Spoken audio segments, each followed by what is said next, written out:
कश्मीर के गांदरबल जिले के चेकी प्राग क्षेत्र में मंगलवार को पानी की कमी के खिलाफ विरोध प्रदर्शन किया गया।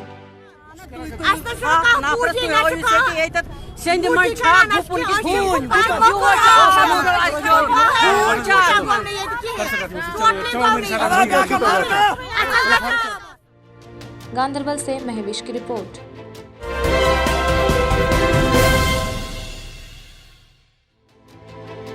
लाइव स्टार बारामूला और जिमी स्ट्राइकर्स तंग मारंग के बीच मैग्रोपोरा स्पोर्ट्स फील्ड में जिंगियर T20 का अंतिम मैच खेला गया। लाइव स्टार बारामूला ने मैच जीत लिया और ट्रॉफी उठा ली। अच्छा रहा है, सक्सेसफुल रहा है। सबसे पहले हम बिलाल हबीब बाबा साहब और उसकी कमेटी को मुबारकबाद देना चाहते हैं, जिन्होंने उसको अच्छी तरीके से ऑर्गेनाइज किया है और मंजर आम तक पहुंचाया है।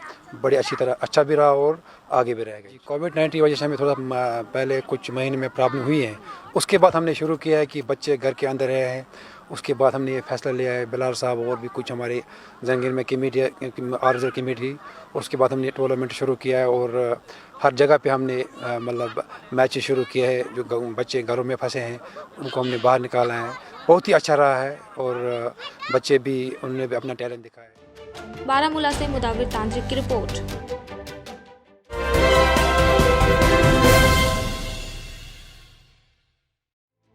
GOC 19 डिवीजन और सेना के अन्य अधिकारियों ने आज उत्तरी कश्मीर के बारामूला जिले का दौरा किया और इन्फेंट्री दिवस के उपलक्ष्य में सिख युद्ध स्मारक पर माल्यार्पण समारोह में भाग लिया।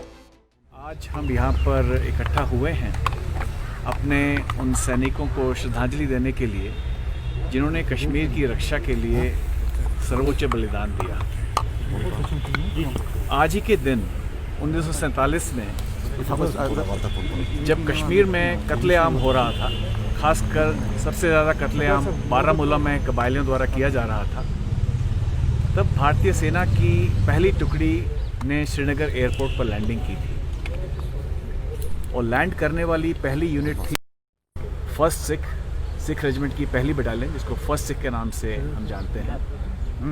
फर्स्ट सिख की लैंडिंग तकरीबन 10:30 बजे सुबह श्रीनगर एयरपोर्ट पर हुई थी और लैंडिंग के तुरंत बाद उसके कमांडिंग ऑफिसर लेफ्टिनेंट कर्नल दीवान रंजीत राय एक छोटी सी टुकड़ी को लेकर बारामूला की ओर बढ़े। बारामूला के आउटस्कर्ट्स पर जहां पर हम अभी खड़े हैं, उनका मुकाबला कबायलियों के एक ग्रुप के साथ में हुआ और उसके बाद हुई मुठभेड़ में उन्होंने इसी जगह पर सर्वोच्च बलिदान दिया। ये जो सिलसिला नॉन स्टेट एक्टर्स या प्रॉक्सी एलिमेंट्स को यूज़ करने का जो पाकिस्तान की तरफ से 1947 में शुरू हुआ था,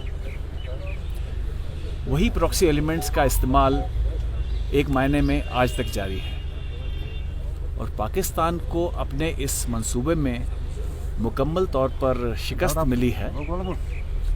और आप देख रहे हैं कि कश्मीर में हालात तेज़ी से नॉर्मलसी की तरफ बढ़ रहे हैं और हम उम्मीद करते हैं कि बहुत ही जल्द आवाम के सपोर्ट के साथ कश्मीर के हालात पूरी तरह से नॉर्मल होंगे और भारतीय सेना हिंदुस्तान की टेरिटोरियल सॉवरेनिटी को प्रोटेक्ट करने के लिए वचनबद्ध है और उसमें कैपेबल है। बारामूला से महविश की रिपोर्ट।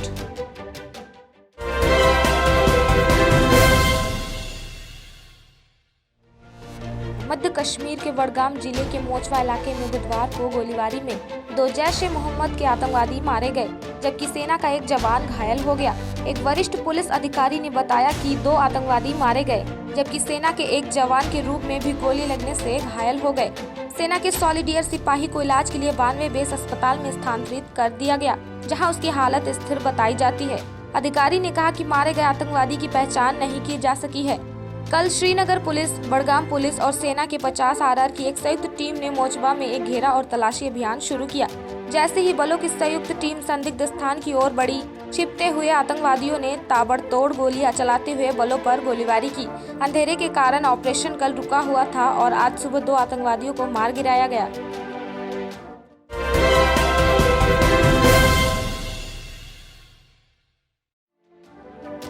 सरकारी विकास कार्यक्रम के तहत जिला विकास आयुक्त शोपिया चौधरी मोहम्मद यासीन ने आज लघु सचिवालय हरहामा शोपिया में जम्मू और कश्मीर बैंक की केंद्रीय प्रायोजित योजना प्रधानमंत्री रोजगार सृजन कार्यक्रम के तहत शोपिया जिले के लाभार्थियों के बीच मंजूरी पत्र वितरित किए। योजनाओं में cutting and tailoring, shuttering, bakering, manufacturing, car washing, mobile repairing, aluminium manufacturing, शामियाना, किराना शॉप आदि शामिल है।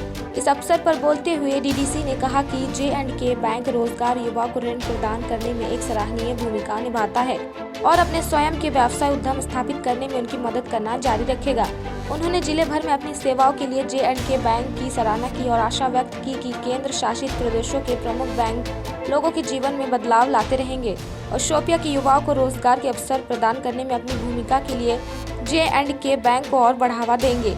उन्होंने कहा कि शोपिया के युवा अपने प्रयास में समर्थन के लिए जम्मू और कश्मीर बैंक को देखते हैं और रोजगार सृजन इकाइयां स्थापित करते हैं। उन्होंने कहा कि V2V3 स्वरोजगार कार्यक्रम आर्थिक package my town my pride के तहत मामलों की मंजूरी ने युवाओं को सशक्त बनाने के लिए यूटी सरकार की प्रतिबद्धता को उजागर किया, जो जम्मू कश्मीर सरकार की प्रमुख प्राथमिकताओं में से एक है। उन्होंने कहा कि जिला प्रशासन अपने स्वयं के व्यवसाय को स्थापित करने की इच्छा रखने वाले हर एक व्यक्ति को कवर करने के लिए प्रतिबद्ध है। जम्मू एंड कश्मीर से उमर यासीन की रिपोर्ट।